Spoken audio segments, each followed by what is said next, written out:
name of the Father, the Son, and the Holy Ghost. Amen. Direct, O Lord, all our actions by thy holy inspirations, and carry them on by thy gracious assistance, so that every prayer and work of ours may begin from thee and by thee be heavenly through Christ our Lord. Amen. Our Lady of Divine Grace, pray for us. In the name of the Father, the Son, and the Holy Spirit. Amen. The topic of this conference is regimen and rule of life. And some authors use those words interchangeably and some don't. Some take the rule of life to be a broader thing, which is what I'm going to do in here to talk about a few things that would be helpful. The rule of life and then also the regimen. So sometimes they're the same. When you're reading them, sometimes they're not. Aristotle says that the reason we develop virtue is because once we have the good habits, the moral life becomes easier. Okay, so he says that's one of the reasons that we actually do it. In addition to making us good through that process, it also makes things a lot easier because you're just naturally inclined to them. And that's the whole point about somewhat of a rule of life, but particularly the regimen. So in the rule of life, there's several factors. So I'm going to use rule of life in a broader sense. A rule of life is just any standard or thing or set of criteria that you're going to use to lead your life. So this is going to be something it's going to be a little bit broader, but it's a series of things that you use in order to determine how you're going to proceed in your spiritual growth, your development, overcoming defects, etc. And so it's important to have a rule of life. We're going to talk about what the various aspects of it actually are. It's good to have a rule of life because it gives you focus and direction. It's the same reason why people have it in convents and in monasteries. They have a rule, and that rule it's a code of conduct, essentially. This is how we are going to proceed in our common life, and this is how we're going to live together and pursue virtue and holiness together. Okay. So the rule of life then, because it's a rule, then one of the first things I very often recommend for the rule has to do with anything that has to do with any private. So here we're talking about not people in convents or priests or that type of thing, although they should have one as well. But here we're talking about specifically for the laity. The first aspect of the rule of life that you have to take into consideration is any private vows you're under. And so in relationship to this, the private vows, for example, the consecration to Our Lady, the total consecration to Our Lady is a form of a private vow. And so that's one of the first things I tell people. The private vows are going to tell you how you're going to live your life. Okay. There was a certain segment of the Franciscans that actually would do a vow of humility. And the vow of humility had two parts. One, they would never seek ecclesiastical offices. And then the second part is that they would always be doing something every day to work on developing humility, right? You can't take a vow to actually have the virtue, because if that was the case, they'd be in big trouble because nobody perfects that virtue unless you've reached the transforming union, okay? So, but the private vows are an important thing. I'm not recommending necessarily that you take private vows. If you do, you should be talking to your spiritual director or to your pastor before you ever take them, because once you're under them, to get out from underneath them, you now have to go to your bishop, or your pastor. If I remember right, I think Code of Canon Law allows for your pastor. See, it used to be your spiritual director could exempt you from them, but they took that out of the new Code of Canon Law. So they're pretty serious, and the reason the church does that is because this is serious business, because you're binding yourself under a vow to perform, because of a vow binds you to performing specific kinds of actions, and it binds you in matters of justice to God. It's a part of the virtue of religion at this stage. So any private vows that you have would be part of the rule of life. How you're going to lead your life, which is the rule of life. The first thing that would be included in that is the private vow, the total consecration to Our Lady.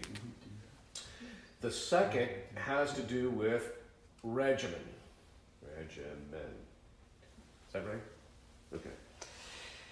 With a regimen is, sometimes you'll see they'll talk about this in relationship to an orarium, which is basically the Latin term for what are you going to do during certain times of the day.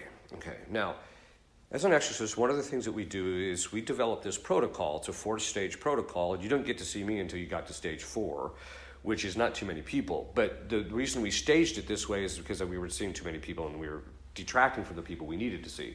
But in that process, in the first stage of the protocol, we actually put people on a prayer prescription, and that prayer prescription involves an horarium. So they have to get up every single day at 6 o'clock and start with the Angelus. And then they have to do the Angelus at 6, 12, and 6. Then they have to do a rosary and etc. There's a few things that we put into place that they actually have to do. And part of that horarium is to do it at specific times of the day. And that's what the regimen is really all about. The regimen is a consistently engaging in a particular series of activities each day in the same way. That's essentially what it is. But that means you actually want to set specific times to it. And why the regimen? Why do people have to get a regimen? Well, there's one primary reason. After the fall, we tend to like to be able to do with our time whatever we please, right? So I just want to be able to, when I got downtime, I want to go watch YouTube videos, which is actually true. Some of those are pretty interesting, all right? Some of them are pretty stupid, but that's beside the point. Okay.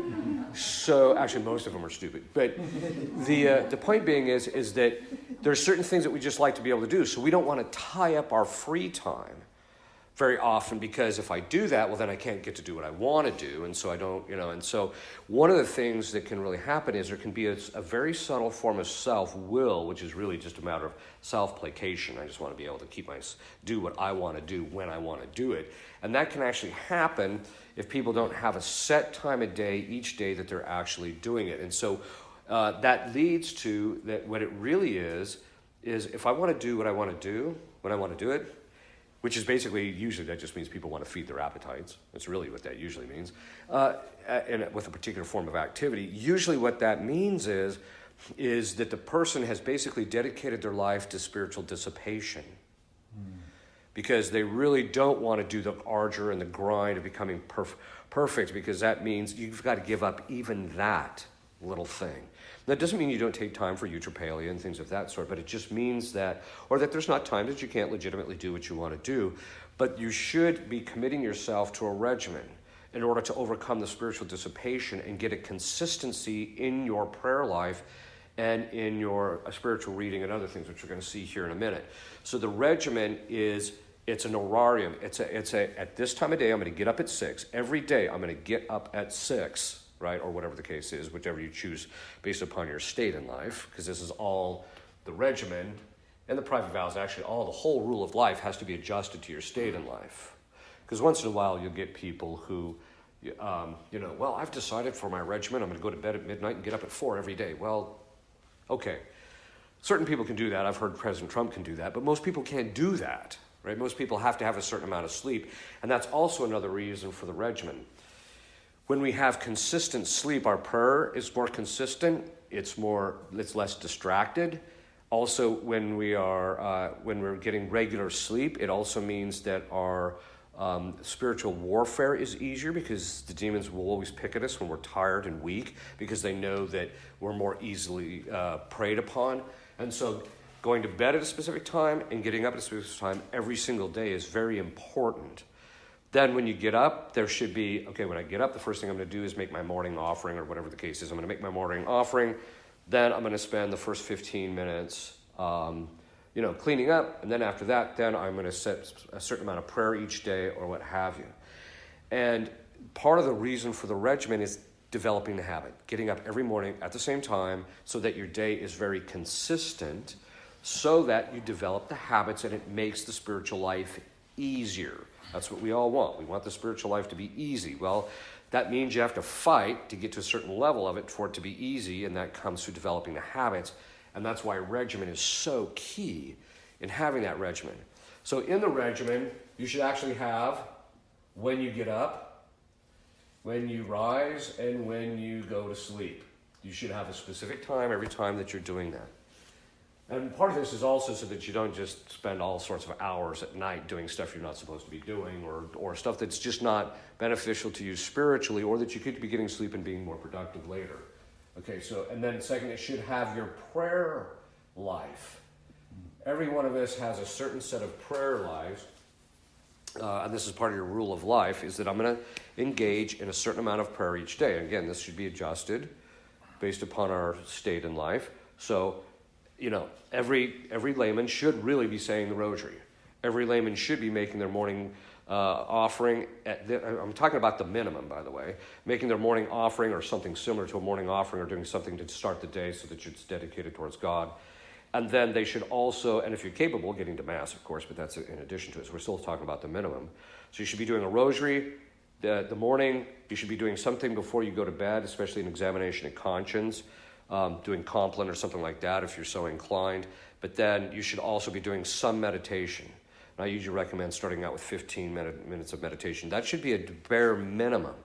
This doesn't include the stuff that you might have to adjust your regimen or your horarium in order to adjust for things that happen throughout the course of the day, or because of the fact that in families, little Ralphie all of a sudden decides that he's gonna start picking his nose at Mass in public and making sure everyone sees his boogers. Okay, well, we got to do something to give him grace to stop that.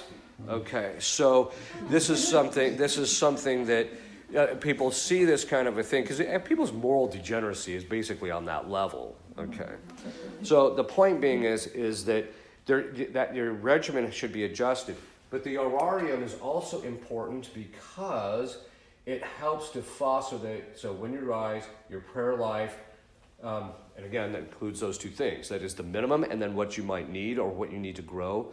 This obviously you're going to talk to your spiritual director about this. The horarium is also going to include the third thing, which we'll talk about in a rule of life, which is spiritual reading. You should be doing some kind of spiritual reading, even if it's just 5 minutes a day at the most. I mean, sometimes you can just read a little bit. Like if you're reading the humility of heart, you don't need to read even 5 minutes to get a good beating around the ears, right? Because that thing's just brutal. Or the other one is Imitation of Christ is perfect because he's got like 1 or 2 lines sometimes. It just talks about a virtue. So stuff like that can be very helpful.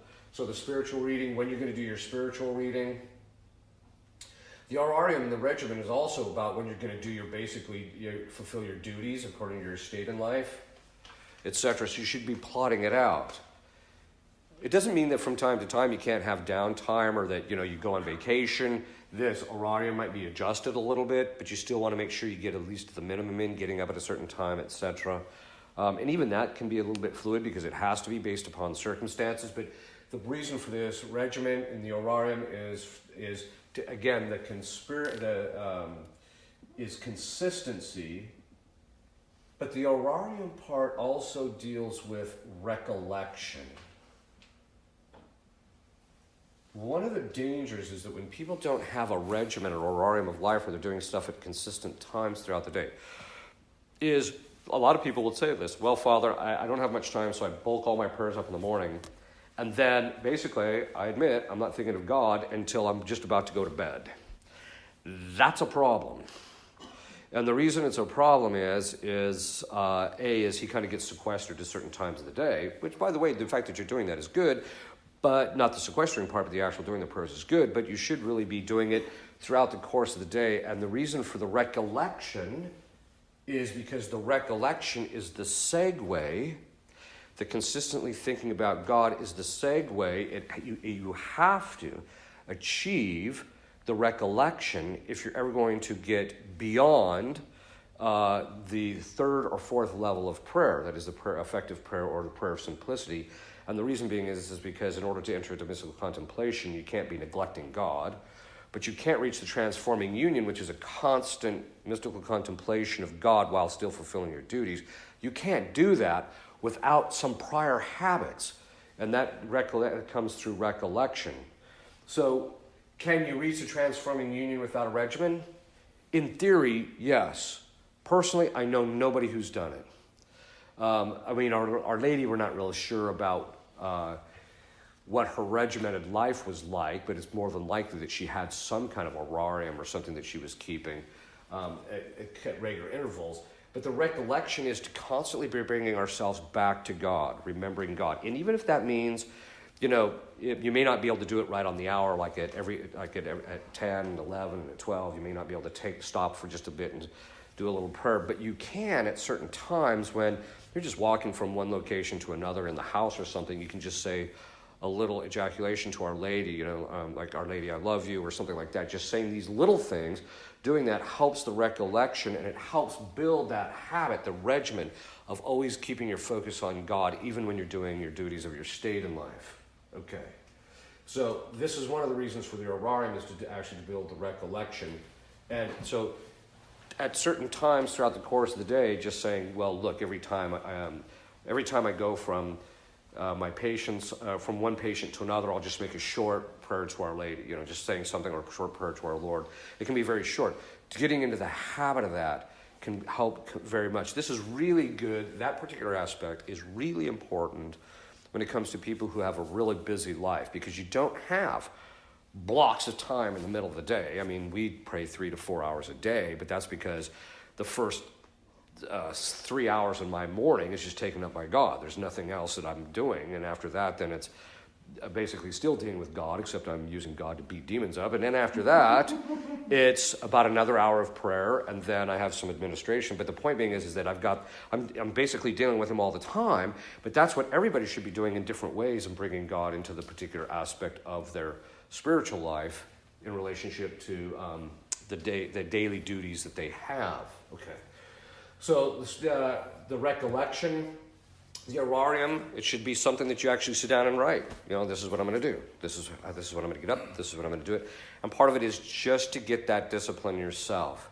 Now, this is important because it not only translates into your spiritual life, but you'll find that if you're doing it in your spiritual life, when it comes to your daily life, even the secular or the mundane things, you will have a discipline and a regimen, or an inclination to establishing a regimen, even in those things, so that you're much more consistent about getting your work done on time, your schoolwork done on time, achieving certain things, certain goals and things of that sort. Okay.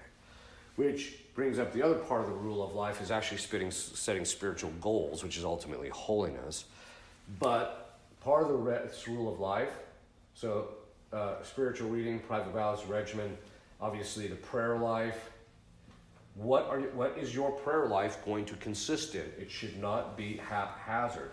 It should be structured, and it should be structured so that you're doing it consistently. And it shouldn't just be vocal prayer. There should be some meditation that's in there, and also if you can, like once a week. Sometimes part of a regimen of life can just be, a rule of life can be once a week. I'm just going to make it part of my life to get to Eucharistic adoration once a week. Or I'm going to make sure that I get to daily Mass, other than Sunday and holy days of obligation. I'm going to get there at least one time a week other than that. Or daily if it's just right down the street. Okay.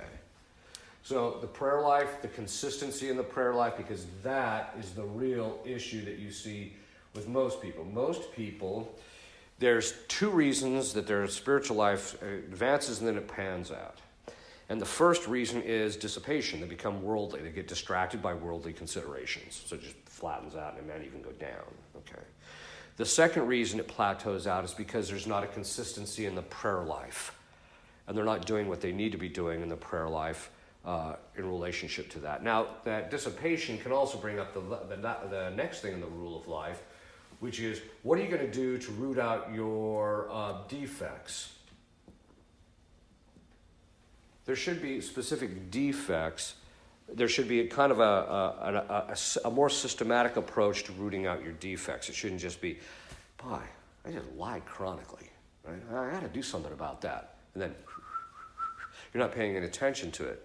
Right? There should be something that you're actually doing, whether that's just, making a little prayer to our Lord, help me to be more truthful, or telling him, Jesus, you are the way, the truth, and the life. Help me to see you for who you are rather than, being concerned about myself. Help me to develop the virtue of suffering well, so that the virtue of mortification, so that when I have to tell the truth, I'm willing to take the suffering that goes along with that, etc. So there can be a whole series of things, but there should be a more systematic approach to the defects. Now, if you have a spiritual director, he can set you up something even in the regimen. Oh, okay, well, then if this is what your if your problem is that you like to eat excessively, then the first thing you do in your rule of life is you don't eat between meals. That's part of your regimen. You're only going to eat at 8 or whatever, 7, noon, and 6, and that's it, right? And you eat consistently at the same time, etc. There's most of the younger people that I've noticed is, even when they're really trying to spiritually advance, the one thing that they don't have is a regimen, a rule, that is an horarium, that they're consistently getting up and doing certain things, and as a result of that, because they're staying up late at night, or they're visiting with friends or doing whatever, rather than getting to bed at a specific time. One of my spiritual directors always tells the guys that he's helping, he says, look, nothing useful ever happens after midnight. So, and there's a certain truth to that, I think, unless, of course, your state in life requires it. Okay, so a systematic approach to defects, this should be systematic, which means systematic. It should be systematic. There should be something that you're actually doing to root out these. And that should be part of your rule of life, which is I'm going to be dedicated to always removing my defects, etc. Okay. And then the last, which we want to talk about, and then we can kind of open it up a little bit to questions. Part of the rule of life is the building of virtue. Now here we're not talking about just the consistency of life that comes through a regimen, but the perfecting of specific virtues in your life, choosing a specific virtue and working on that. And so your rule of life will adjust a little bit based upon the virtues that you're actually developing, etc. But there should be something that you're consistently working on all the time. Again, if your spiritual life is haphazard, where you're just kind of doing it here and doing it there, and you still want to get moving on it, but you're not being regimented about it, then in the end, you're not going to really achieve it. Now, we know this intuitively by virtue of the fact that people who go into the military, the first thing they do is run them through boot camp, where their life becomes brutally regimented. And it has to become brutally regimented because it's through that they gain the self-discipline, and it's through that they're actually able to gain their focus, develop a life to where they can be disciplined, they can be obedient, etc., follow commands, etc., but they can also have the time and the wherewithal to actually achieve those things that they need to achieve, not just regarding the war, but even in their own formation in certain areas. For example, they might go off to flight school or something like that, so it has to be regimented, otherwise nothing gets done. The same thing is true of our spiritual life, the same is true of our own personal life. If you don't have a structure, and that's what really this is all about, is sitting down either with your spiritual director or just yourself, whatever, but getting a structure to it and dedicating yourself to, I'm going to get a structured approach to this. Again, not just because of your own spiritual life, but even for studies and things of that sort, it can play a key role in, and even work. The guys that, I always used to marvel the guys that, when I grew up, they would get out of bed every morning at 5 o'clock, and they would work at 6. These were the guys that owned their own business. And they would work until 7, and they'd go home. Next morning, they're up at 5 again, 6 o'clock, they're at work. It's a very consistent pattern, and that requires a certain kind of self-denial and dying to oneself, which is what part of this is actually doing. But it also meant that they were able to achieve what they were trying to achieve, which is get a successful company off the ground and actually working. Well, the same thing is true even of our spiritual life. If we're not regimented and structured in our spiritual life, we will not achieve habituated virtue, because it's through the structure, and that's why you actually have this. It's through the structure that we end up becoming habituated. Now, once in a while, people can develop a lot of virtue without an imposing external structure, but very, very few people are capable of doing that. And usually it's because their state in life is such that the state in life itself imposes some requirements of them to come up to speed. Otherwise, we have to have our own structure that we impose on ourselves in order to make sure that we're going to be consistent in our spiritual life and the advancement's going to occur. So this basically means that if you're not going to be consistent in your spiritual life, you're not going to advance until there's this dying to self in relationship to just wanting to do whatever you want to do when you want to do it. That's got to die to some degree. Doesn't mean you can't do that once in a while. It just means that there has to be this consistency in your spiritual life. Okay. Questions? How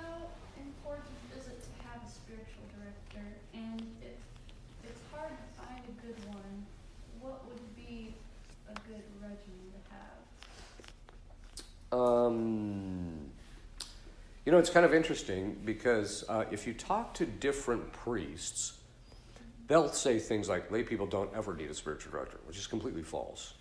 It's completely false. And basically, whenever I hear that, I'm like, he just doesn't want to work. That's usually what it means. But part of it is the time in which you actually have to have a spiritual director is once you've reached the prayer of simplicity. To make the transition into the passive purgation requires someone who can see things, because you're going to be blind as a bat spiritually when you start going through that process. So you have to have a spiritual director at that point. So that's when you have to have one. How do you find a good one? Well, you have to get good at finding a needle in a haystack. Because by the grace of God, I have a very good one. Very, very good one. It took me about 3 years to find him, though. And so they're very difficult to find. And usually what I tell people is you will know what kind of advice you're going to get in spiritual direction by going to confession to them. The type of advice they give you in spiritual direction is going to tell you what you need to, what kind of advice he's going to give you in direction in general. So that's one of the good ways to, if you go to confession to somebody for a little while, the kinds of stuff that he gives you. Now, my own personal preference is, and by the grace of God, I have one of these, is I have someone who is very knowledgeable about the structure of the spiritual life. So you want to get that. Teresa of Avila says that. But the other thing is the guy that I have, he has no interest in cutting me any slack whatsoever. If you have some guy who might be knowledgeable, but he wants to be nice and be your friend, you're wasting your time. You really need to get some guy who's like, no, you don't. You're going to do this, right? Or you're going to cut corners.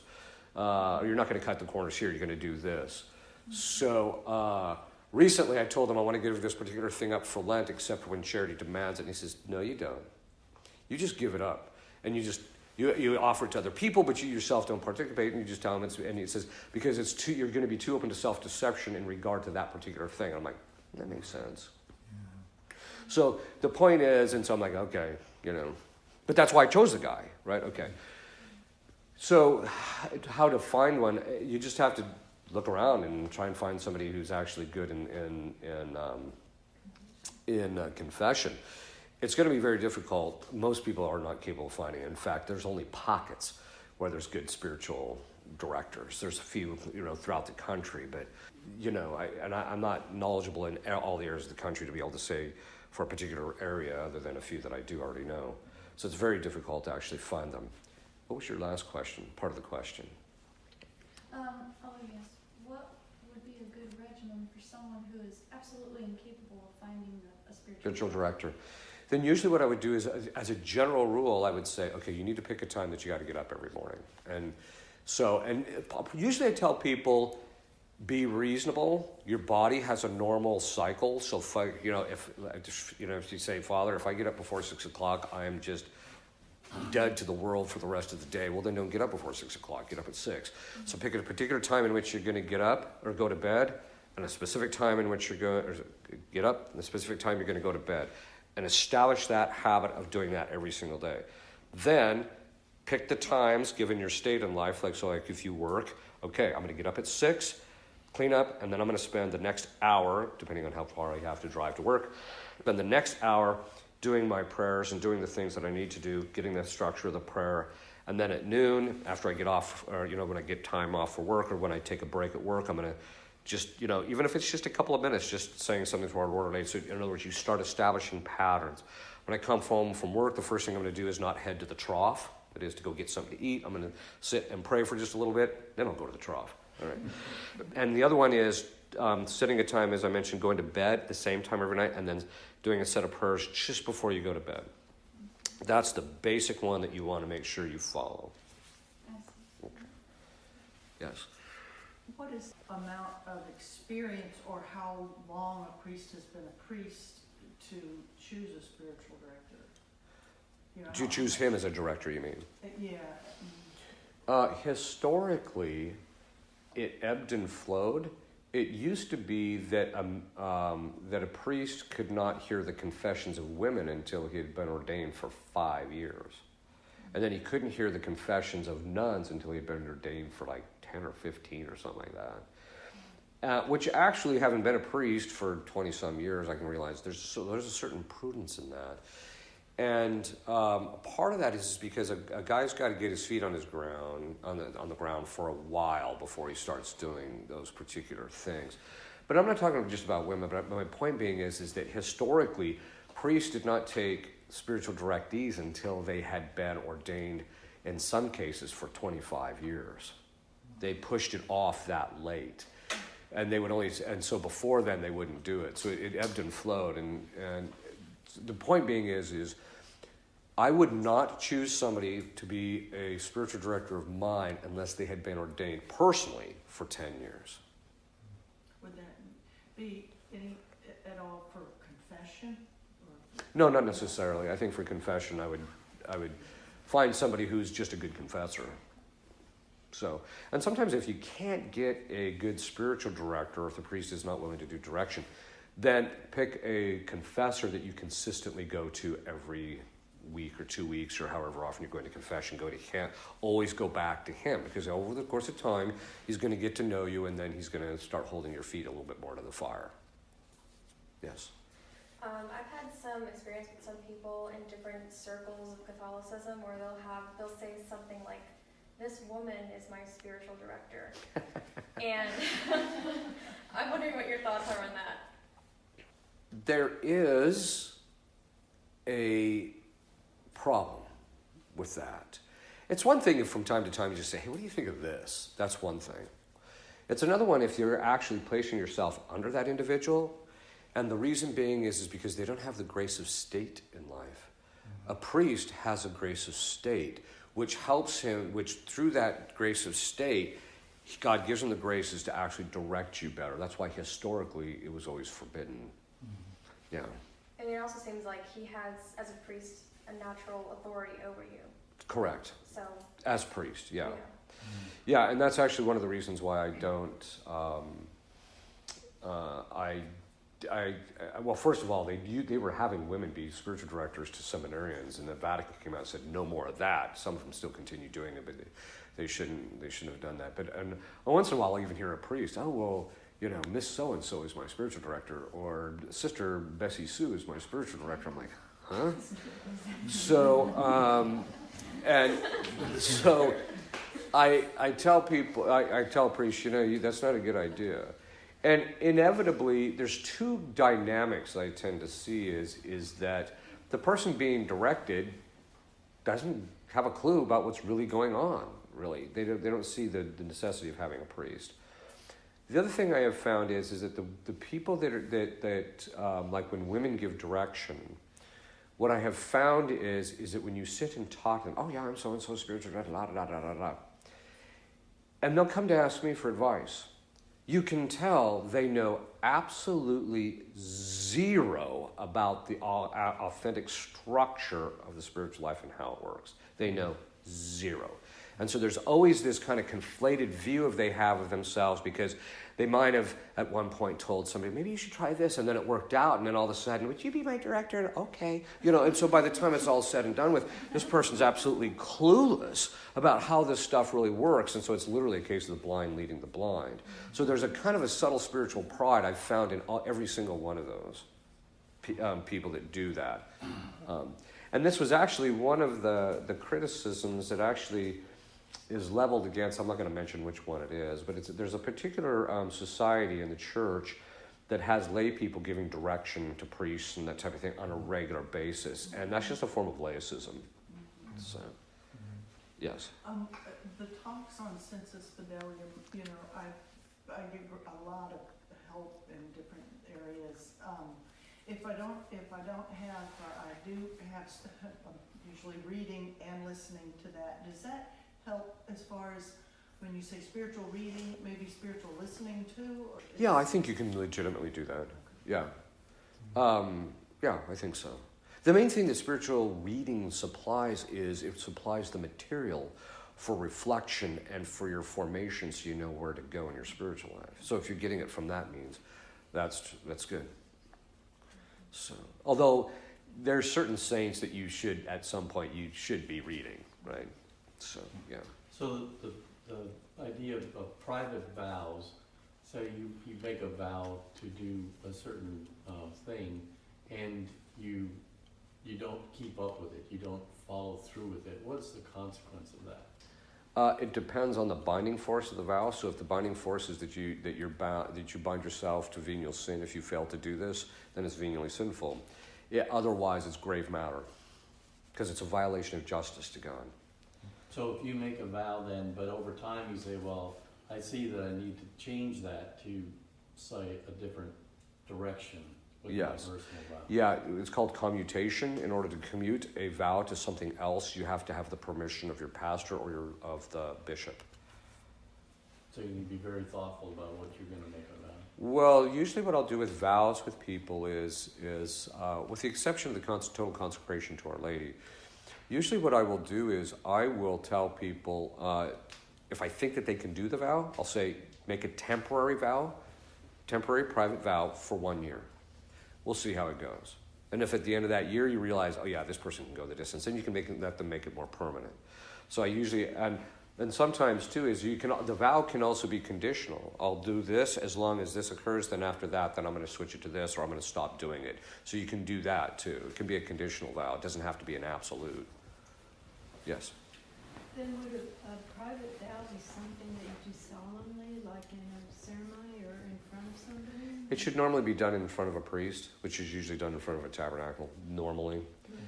Especially if you're doing something like, like a private vow of humility or a private vow of silence or whatever the case is.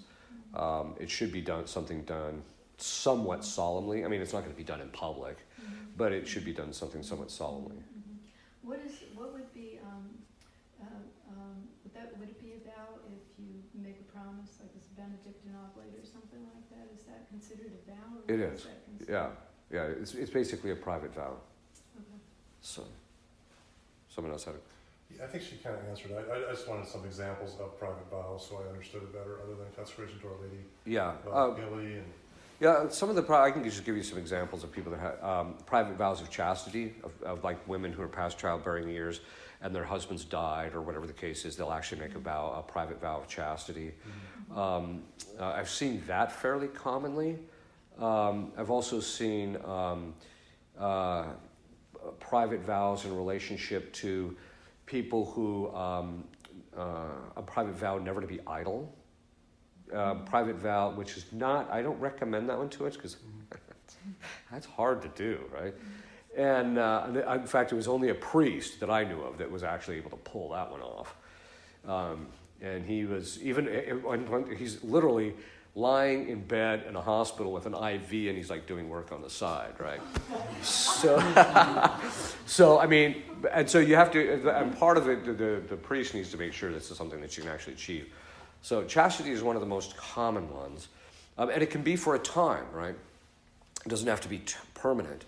The private vows of humility, any virtue. You can make a private vow to develop any virtue. Like I can make a private vow to charity, where I'm always going to be working on developing charity.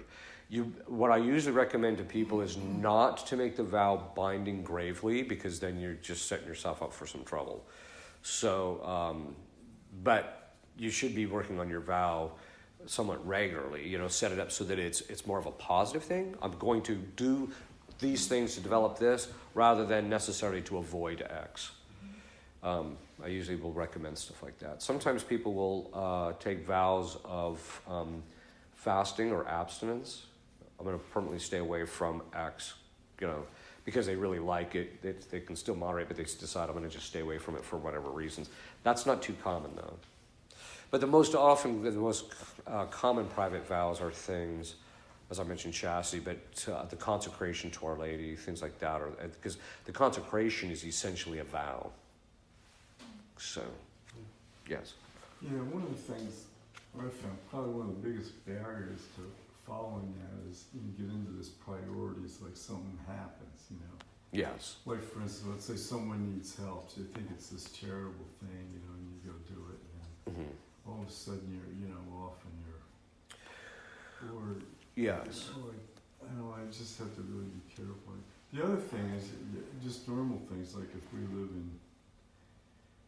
at Clear Creek, you gotta make doctor appointments, might be in Tulsa, which means you gotta go have an appointment an hour later, which means you may have to eat somewhere else, which is, especially can mess you up at night. Right. As far as getting, and all that kind of stuff, and I don't know. Well, what in the society, precisely because of that issue, see, we pray 3 to 4 hours a day. Okay. There are times, like if you're traveling or something happens, you're just not going to get it in. Right. So we have what we call a table of precedence. Okay. So there's an absolute bare minimum. The most important thing that we consider that a priest has to actually do is to say Mass into his office. Okay. And then after that, and the office binds by a priest anyway, according to canon law, so you're bound morally to do that anyway. So those are the first two things. Then after that, then it's, rosary, meditation, prayers of the society, auxilium prayers, other prayers that we add, because we're adding stuff like Endure of Knots for specific things. So and we have this precedence. And so what you do is, you start getting busy, you just go up the table of precedence. Okay. But you always make sure, so like for example, on days when we have sessions, we have to be in the chapel by 6:30 at the very latest to make sure we get the minimum in. Mm-hmm. So, and that's why, I'm usually up sometime between 5 and 6, and I'm in the chapel by 6, usually, roughly. And then I can get through a bulk of the stuff that I have to say, but we set a table of precedence. So, and this is, and we do that in order so that it's a structured approach to it, rather than, it's too busy, I'm going to blow that off. No, we agreed this is the minimum you're going to do. That's the structure. Yeah. The other thing about setting up this regimen and setting up that table of precedence is it keeps in your mind, I got obligations here, right? I need to make sure I'm getting at least this stuff done. Right. So, you got a question? Is the Brown Scapular a form of private vow? Or no, being enrollment? No, it's not. It's actually just a concession on the side of the church to grant grace under certain conditions. So it's not a vow. So failing to meet those conditions is that you just fail to receive the benefits. Correct. That's right. Yes. Ideally, how much time should, with the family, the parents pray with the children, and how much time should the husband and wife pray together? Or is that necessary? That's kind of one of those table of precedence things as well. The ideal optimal time for your average family, we're talking your average family, is that they're all praying together is 15 to 30 minutes a day. For the husband and wife, in addition to that, maybe 15 minutes, as long as they're praying together with the whole family. I don't see that they necessarily have to pray together unless there's a particular need that's coming up in relationship to the children. Here we're basing it on the state in life. So most lay people, the total that most lay people are going to pray each day, barring some set of circumstances and perfecting that recollection where they're praying all the time, is just going to be an hour on average. And that's the actual hours. Obviously, they should be working towards more of that, but and usually that's fulfilled like by the family saying the rosary together. That should be the minimum. And then anything above and beyond that, really it's a thing of helping the children in the initial stages to show them this is how this is done, etc. But then once they go through puberty, that has to be conceded entirely to their own development, where you're no longer requiring them to do it, except for the rosary of the family. Obviously, you're going to say the prayer before meals and things of that sort. But the rest of that regimen, they have to adopt it themselves at that stage. It can't be something commanded. Because if it is, what's going to end up happening is they're going to get to outside of that context, they're going to go off to college or whatever, and that's just going to implode because they don't have that external structure being imposed because it's no longer there. What it has to be is something built up internally on their own, and that can only come, St. Thomas says, we can only develop virtue or habit voluntarily, which means we have to make the choice ourselves. So it's something that they have to develop. So the parents form the kids when they're younger, provide the means by which and the counsel by which they can become perfect, but then it's up to the kids to do that above and beyond the rosary each day or whatever the case is. But it's really the kids have to develop the virtue, because the goal is to get the kid totally self-sufficient without any input of your own at the age of 18. That's the goal. So there has to be that transitioning at a certain point where they're actually developing their own regimen. You can encourage them, etc. But if kids are just going to be mongrels, they're going to be mongrels. I mean, for a while at least. So you just have to tolerate that and pray for them so that they receive the grace to make that choice on their own. Like I said, if you impose it from the outside, they're not developing virtue. They're just complying to this external force rather than actually, I want to do this because I want to become holy. So, yeah. So Father, then sometime between the age of 14 and 16, depending on the child, just for clarification, we just say that is when they need to start. Yeah, I would say girls 12 to 14 and boys 13 to 15, somewhere around in there. It depends on the rate of maturation. So the guys are always late and kind of growing up. I do have a defense of that. St. Thomas says that the more perfect a thing is, the longer it takes to reach that stage. However, by the time a guy reaches 18 years of age, he should be on his feet in his masculinity, in his virtue, and in his Catholicity to where he can assume all the obligations of marriage at that age. If it's not, there's something gone awry. Okay. So, Father, you're saying as far as children when they're younger, it has to be imposed, right? Yeah, it's by command. Because Yeah, they won't do it. well, before the age of 5 or 6, before the age of reason, they don't have voluntariness anyways. You just have to get them in. You have to train them. It's basically as one psychologist's wife said, yeah, dealing with kids is basically like dealing with apes, right? Okay, so because that's basically what you're dealing with. You're setting up these associations and this training basically to the kid, right? But he doesn't have virtue yet at that stage.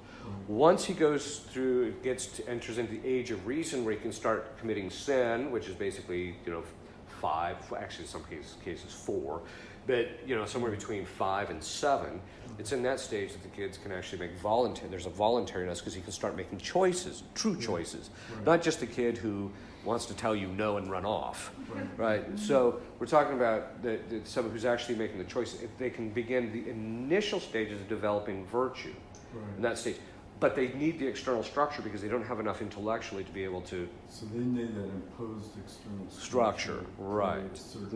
But once they go through puberty, it all shifts, and now what they need is once the structure's already been given, the formation's already been given to them, then at that point it just shifts to counsel because at that stage, the virtue is only voluntary. You can't impose it. If you impose it, the kid has to make a choice whether he's going to do it or not and why he's going to do it. If he's doing it just to placate the parent because the parent's obnoxious or whatever, then what's going to happen is he's actually not developing the virtue. He's just getting good at compliance.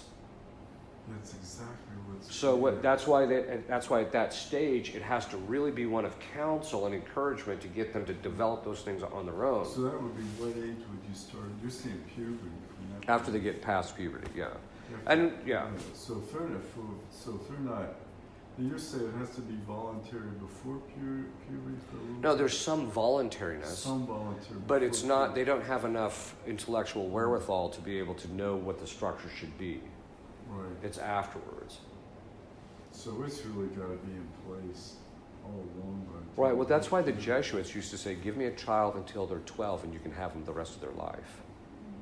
And they basically because they would have schools, right? But the idea was they knew, and actually they know this by modern brain studies. They know that the solidification in the brain pathways occurs before the person reaches the age of reason when it comes to basic right and wrong. That the associations about what's right and what's wrong become solidified by the time the kid's 5 to 7. No. Wow. They know that just by observing the brain pathways. And then after that, that's one of the reasons why I tell people putting your kid in a daycare is insanity. I can see if you absolutely have to do it in order to financially survive because otherwise you're going to lose your house, etc. That's one thing. But just to do it so she can have a career or whatever the case is you're placing your kid in a situation where those pathways are not being properly formed. Right, and that's why, that's why I mentioned, that this, I don't know if I mentioned to you or I was mentioning to somebody, that the psychologist, I was talking to a psychologist about all these guys that were going off and murdering people. This is just after it happened in Aurora. And she said, after her research, what she discovered is that every single one of them, the only thing they had in common is that they were in daycares. Well, of course, because they also know, and this is one of the dirty little secrets in psychology, is that at many of the daycares, not all of them, because some of them are pretty good, but in many of the daycares, the trauma that the child experiences develops disaffective disorder. He can't emotionally connect to people because he's being brutalized all the time. The parent drops him off, which is itself trauma. It just drops him off. Then the little Johnny comes up and steals his toy and smacks him around and then runs off. So this is what the kid is going through day in and day out. And then they wonder why the kid can't empathize with people. And it's because that's why it's during those period that those pathways being solidified is so dangerous. Because if those things don't get properly developed, this is one of the reasons why the role of women in raising children is absolutely essential. Because it's through her emotional empathy that she's able to direct the psychology of the child in the right direction and develop those pathways properly. And this is one of the reasons why, I've always criticized the communists, which of course were in the throes of it now in our country, where they demean the value of what women do, when it's the actual opposite. So, okay. Well, if there's no other questions, yes. Is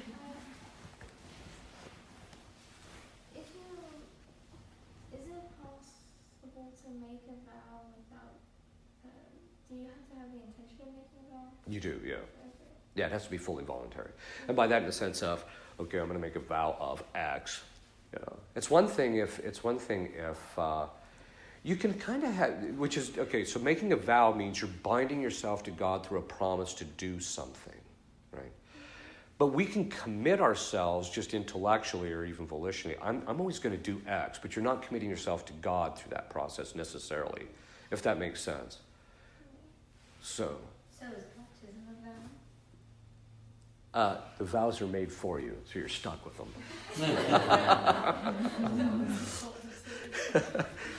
So we can actually be stuck with vows that we never made, right? And that's what our baptismal vows are. So, yes. I have a question about the family rosary and the age of children, and if the children are in our home, and of course if they're adults in our home, and my husband says, okay, it's rosary time, and are they obligated, or do you, being in the home, if this is a regimen of our home, or do we? You have a right to determine the conditions in which they live in your house after they've reached the age of majority. So if you're going to stay here, then you have to be going to Mass, you have to say the rosary with us, you have to do this. If you don't want to do those things, then I'll be happy to kick you out the door. So yes, you do have a right to impose those particular things. Now, they shouldn't be onerous, and they shouldn't be difficult. So, all right. If you'll kneel, I'll give you a blessing. Benedictio Dei omnipotentis, Patris et Filii et Spiritus Sancti, super vos et manet semper. Amen.